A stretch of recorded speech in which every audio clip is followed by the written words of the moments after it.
Welcome to Connect with Skip Heitzig. We all are affected by marriage relationships. You will want to watch what Skip has to say today about real and practical steps to a strong marriage. Here's Lenya Heitzig with this introduction. Thanks, Scott. Today on Connect with Skip, we have a strong and personal message as we present part 2 of a teaching about the intimacy of a marriage relationship. The Master Bedroom, Components of Marital Intimacy is the official title, and I'm sure that the principles of what we will learn today will go straight to our hearts. Let's join Skip now. Intimacy grows with enjoyment. It begins with commitment, but it grows with enjoyment. Go back to verse 18. Let your fountain be blessed and rejoice. That's the word I want to key in on for a moment. Rejoice with the wife of your youth. The word rejoice is a Hebrew word. The Hebrew word is samach. I just wanted to say that. Samach. Can you say that? Now apologize for the person you just spit on in front of you. That's how Hebrew sounds. Samach is a word that means to brighten up. That's what the root word means, to brighten up. And it means in this context to cheer up, to be glad, to be joyful. Ecclesiastes 9:9, same author, Solomon, said, live joyfully with the wife whom you love all the days of your life. Now, I've met a lot of married couples over the years. I've counseled them. I performed the ceremony. I've watched their lives. Some get really good, some don't. But not everybody lives joyfully. Well, they do on their honeymoon and the first few months, but as the months turn into years, turn into decades, turn into medical problems, living joyfully is quite another issue. I know many who live enduringly, who live insipidly, who live complainingly and grimacingly, but not joyfully. Now, the big idea in this verse is a couple that they're enjoying life because they're together. The enjoyment is that they are with each other. That's really the idea. Rejoice with the wife of your youth. They're enjoying each other's company. They like hanging out together. Now, typically when a couple first meets, this is not a problem. They meet, they like who they meet, they hang out, they go on a few dates, they get a little more serious. And there's that period of time where wild horses cannot keep them apart from each other. They will drive, I used to drive 45 minutes one direction across Orange County just to be with Lenya's every waking moment. But the trick is to maintain the friendship, to cultivate the companionship, to nurture the relationship, and to enjoy it. And most successful marriages are couples who continue to bond. They continue to leave, cleave, and weave, the study that we looked at last time. There are two things that cause unhappy marriages: men and women. The challenge is, how do we, over time, continue to bring enjoyment into our relationship so that we enjoy being with each other? Now, I'm going to paint with the broom. I'm going to go make some wide statements, but I think generally this is true. And it's based on tendencies. Men tend to neglect their wives. Women tend to nag their husbands. I think that's not an overstatement. Those are broad tendencies, but I think they're true. Men tend to neglect, women tend to nag. They tend to nag because they tend to neglect.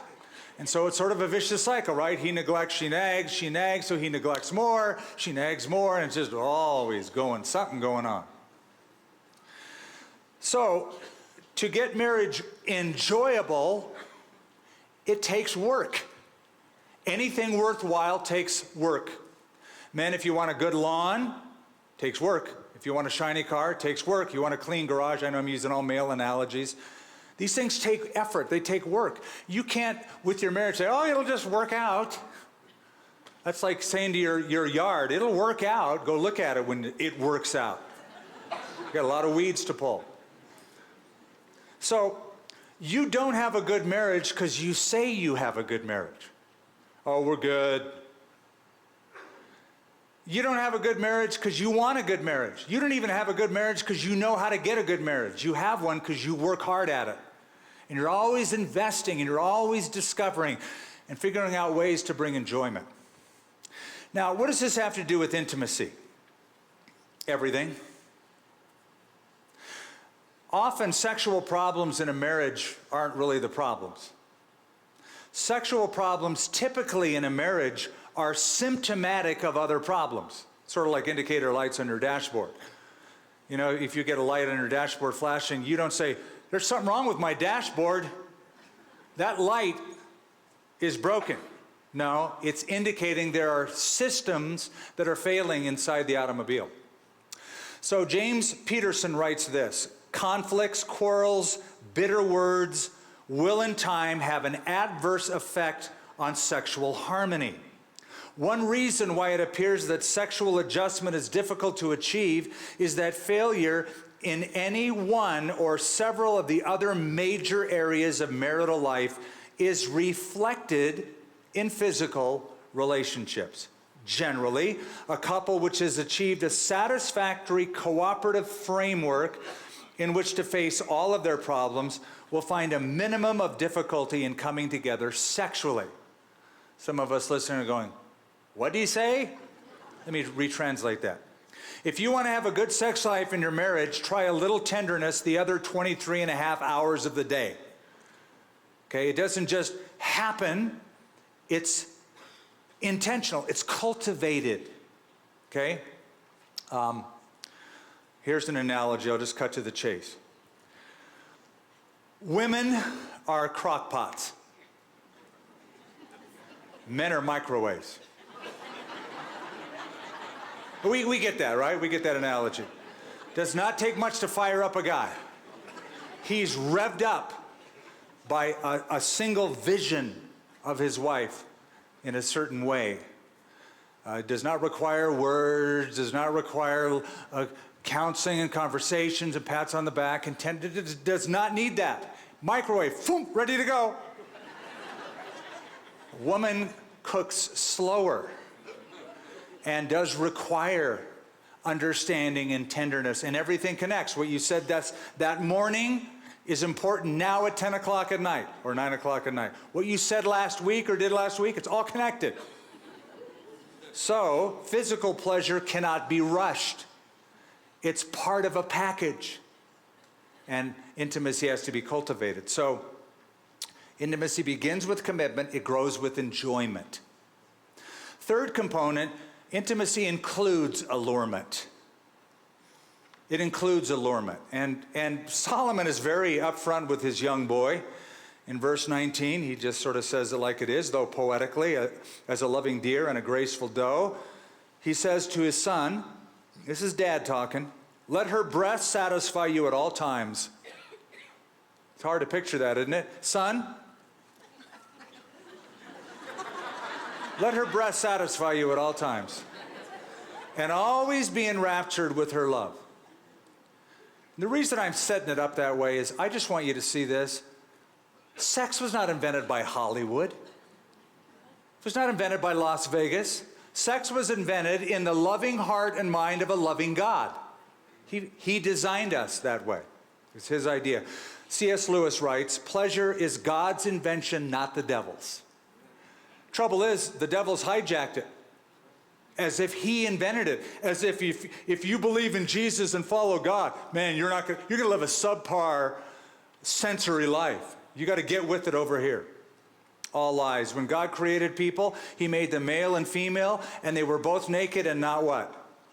They were not ashamed, because there was nothing to be ashamed of. That was part of his design.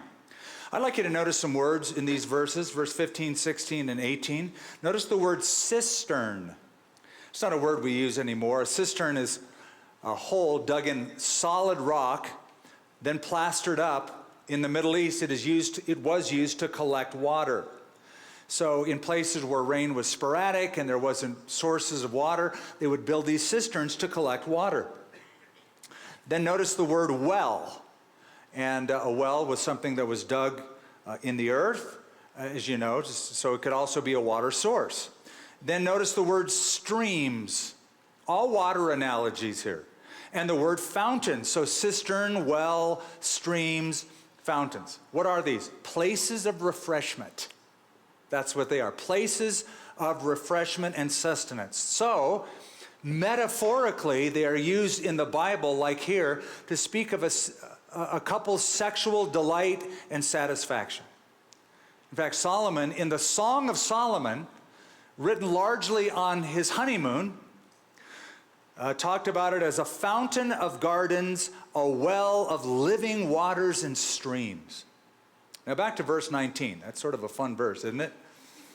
Let her breast satisfy you at all times. The word satisfy means to be satiated, saturated, or to have one's drink or fill, he tells his boy. Look at the word enraptured. And always be enraptured with her love. That means love making. Be enraptured by her love making. The word enraptured means to be intoxicated with, to swerve, to meander, to reel, to roll. Okay then. That's pretty raw, but that's what the word means. If you think God is some stuffy, celestial prude, you don't get him. You don't understand him. This is from the scriptures. This is God's word. Yes, the Bible condemns the fire burning outside the fireplace, but inside the fireplace, it's as if God is saying, and Solomon is saying to his son, burn, baby, burn. Hebrews 13, verse 4. Now, this is a text many of you know. When I state it, you go, I know that verse. The writer says, marriage is honorable among all, and the bed undefiled. You ever heard that verse? Marriage is honorable among all, and the bed is undefiled. Here's the problem with that verse. We sometimes translate things a little too tamely. The word bed does not mean the bed. It's the Greek word koite, where we get the word coitus from, or the act of sexual intercourse. It means the cohabitation by implanting the male sperm. Now that's pretty explicit. Marriage is honorable among all, and the bed is undefiled. Okay, so since we're in the thick of it, let me have you turn over to the Song of Solomon for just a moment. I mentioned that book a minute ago. Let's read some things together.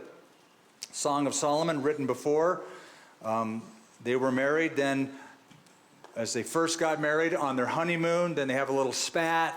Then they get back together and reconcile early on. But this is chapter 5. And what we're going to read is the young bride, as she gazes, think honeymoon, gazes at her husband. And she makes this statement. Verse 10, chapter 5. My beloved is white and ruddy, chief among 10,000. His head is like the finest gold. His locks are wavy and black as a raven. His eyes are like doves. You might think that's not too romantic. Actually, it is. Doves can only focus on one thing at a time. She's saying, my husband has eyes only for me. That's the idea behind that little analogy. By the rivers of waters washed with milk and fitly set, his cheeks are like a bed of spices, banks of scented herbs. His lips are lilies dripping with liquid myrrh. His hands are rods of gold set with beryl. His body is carved ivory inlaid with sapphires. His legs are pillars of marble set on bases of fine gold. His countenance like Lebanon. Excellent as the cedars. His mouth is most sweet. Yes, he is altogether lovely. This is my beloved, and this is my friend, O daughters of Jerusalem. Do you think she's into him? I think so. Sure sounds like very poetic as she gazes at him. But look over chapter 7. Now he speaks of her. As he looks at her and describes her, he notices some different elements. Verse 1, how beautiful are your feet in sandals, O prince's daughter, the curves of your thighs like jewels. I just want to remind you before we go any further, we are reading from the Bible. I just want to bring that out. I just want to lay that down because you're about to read some things. You go, that's in the Bible? What is that rated? It's rated B for Bible.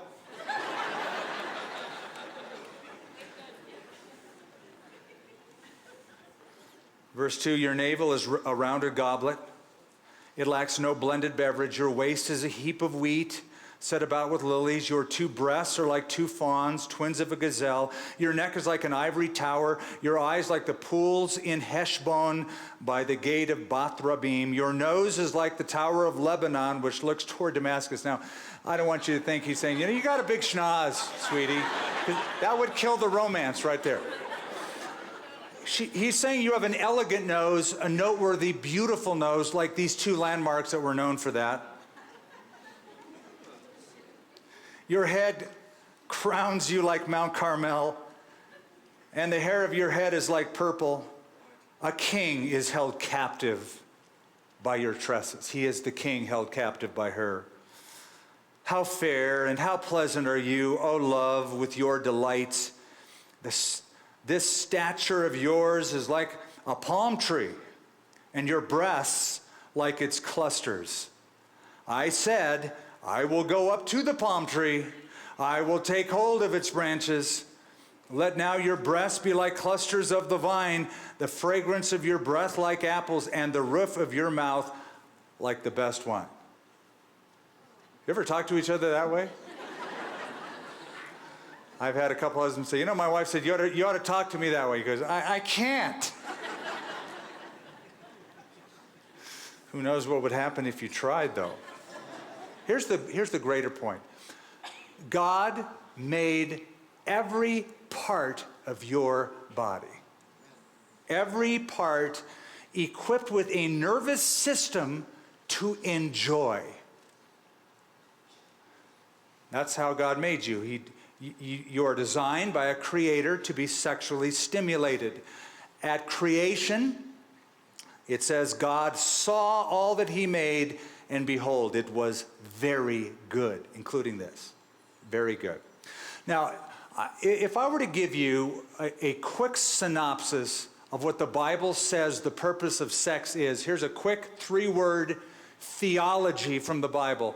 The Bible's theology of sex, it serves 3 purposes. Babies, bonding, bliss. That's the Bible's theology of sexuality. It's for babies, bonding, and bliss. First of all, for babies. God said to Adam and Eve, be fruitful, multiply, and fill the earth. Reproduction. Have to have sex to have people. So for babies.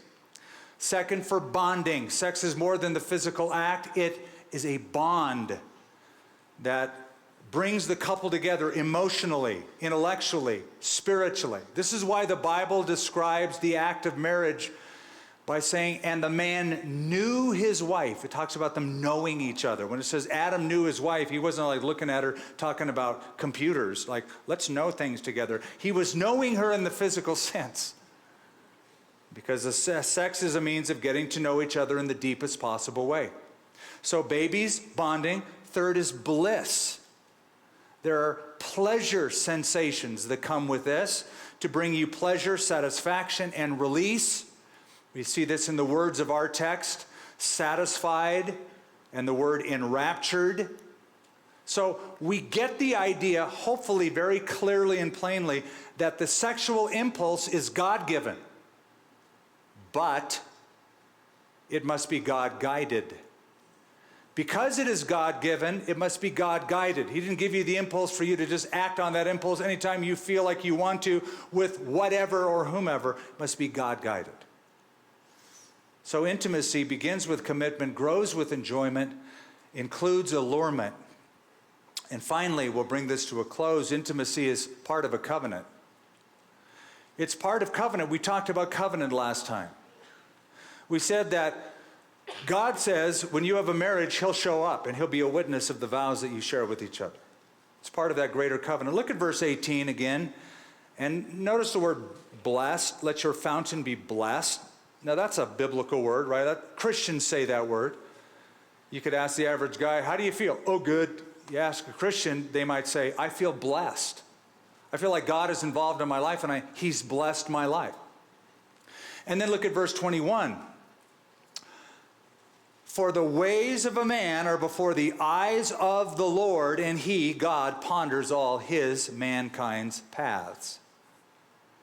So we live our life under the eye of God. We have our marriage under the eye of God. God needs to be involved in our relationships. When I first saw Lenya, before I even met her, I saw her across a room.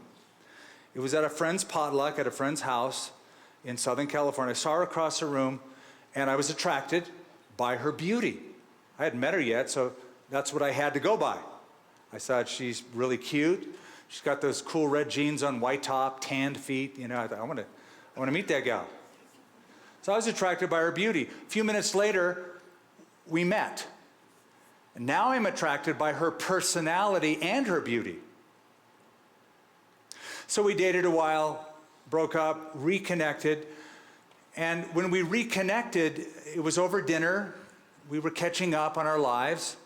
She was telling me what God was doing in her life. And there was a whole different element that I was attracted by, and that was her spirituality at that point. She had a relationship with the Lord that I longed for, and a depth of insight in the scriptures that was noteworthy. And when we prayed together, I just remember going, wow. So now I was attracted by her spirituality and her personality and her beauty. So all the stars were like aligned. Proverbs 31 says, beauty is passing, but a woman who fears the Lord, she shall be praised. So this last component of intimacy, I just sort of want to sum it up by saying, bring God into your marriage and keep Him there. Keep Him there. Have a God-centered relationship, a God-centered romance. You'll have a better marriage if you do. And by the way, do you know that you'll have greater intimacy if you do? Do you understand that you'll have higher sexual pleasure if you keep God at the center? Two researchers from Family Life Seminars found that Christians generally experience, listen to this, a higher degree of sexual enjoyment than non-Christians. Can I get a hallelujah from God's people on that research? Because we're constantly, you know, the world kind of walks around like, come on, man, we're unsaved, man. We get to do whatever we want. We have fun all the time. You Christians are repressed. You don't have the enjoyment factor we have. Well, the research says that we have a higher degree of sexual enjoyment than you do. Redbook magazine published a sexual pleasure survey and showed the preferences of 100,000 women, quoting now, sexual satisfaction is related significantly to religious belief. With notable consistency, the greater the intensity of a woman's religious convictions, the likelier she is to be highly satisfied with the sexual pleasures of marriage, end quote. I think I know why that is. She's figured out this is God's will. I can give myself an abandonment and enjoy this to the full because this is how I'm designed. So don't leave God out of your marriage. It's His marriage too. Now, last time we were together, I gave you a little acronym. Remember at the end of it, some tips that I threw out. I'm not going to give you an acronym, but I'm going to throw out a few tips. These are just Skip's tips. You can throw them away if they don't work for you because they're not based on the Bible, just some observations. It may enhance intimacy. Number one. Now, this is going to be hard to hear. Number one, leave technology out of your bedroom. See, some of you are going, forget it, I'm out of here. I'm married to my phone. Leave technology out of it. You get distracted enough all day long by that little thing. And it's not, I'm not saying you can't, you know, some couples say, oh, we don't even have a television in our room. We sit there, we bond, we talk, and you can do that. But don't place it like a shrine in your life. You know, I read an article this week about this, and I think it was like 46% of the couples that were a part of the survey, 46% of them said they felt, their words, phone snubbed by their partner. Phone snubbed. Like, I'm not important, but that little device is. So, a tip, leave technology out of your bedroom or give it a far less important place in your life than it is. Number 2, go to bed at the same time.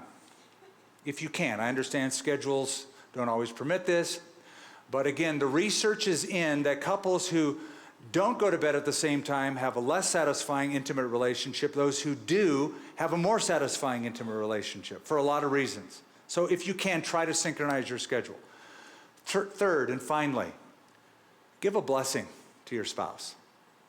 Let the last words that she hears or he hears before they fall asleep, words of praise, words of thanksgiving, or a prayer, some blessing. So when they fall asleep, it's those last words that make them want to wake up and see your face on the other side of the pillow. Otherwise, like, oh, you again? Bless them before they go to sleep.